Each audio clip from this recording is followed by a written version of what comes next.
C'est absolument surréaliste. D'abord, on parle de baisse de la dépense. Je voudrais quand même rappeler, parce que tout ça est peut-être un petit peu technique, mais la dépense publique va augmenter. Ce qui va baisser, c'est la baisse tendancielle. C'est-à-dire qu'on va moins dépenser que prévu. Mais la dépense publique, parce qu'on parle d'économie, mais non, la dépense publique va continuer d'augmenter. Et puis depuis quelques jours, j'entends parler d'impôts, etc. Mais j'ai envie de vous dire, même si rien de ces impôts, même si aucun de ces impôts ne passe, le mal est fait.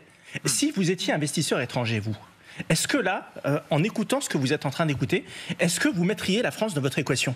On est en train de tirer le trait sur une petite dizaine d'années où nous avons fait une politique de l'offre et où nous avons renforcé la compétitivité de la France. Parce que quand on a mis en place une taxe GAFA, Amazon a augmenté le prix de ses commissions. Elle a fait évidemment refacturer. Sans compter que la taxe GAFA dont vous parlez a été un bras de fer. C'est la fameuse formule, si vous taxez le lait, c'est pas la vache qui paye l'impôt, c'est le consommateur. C'est que les entreprises ne veulent pas mettre la main à la pâte. Mais c'est pas le dirigeant.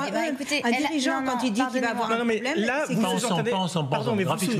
vous sous-entendez qu'il y a un trésor caché chez les entreprises et qu'elles pourraient mettre la main à la poche. C'est pas comme ça que ça se passe. On est dans un monde ultra concurrentiel où il y a une concurrence internationale qui est absolument féroce. Nous sommes en concurrence avec nos propres voisins, les Allemands, les Italiens, qui sont beaucoup plus compétitifs que nous. Posons-nous la question de savoir pourquoi nous avons beaucoup moins d'entreprises de taille intermédiaire en France par rapport en Italie, par rapport à l'Allemagne.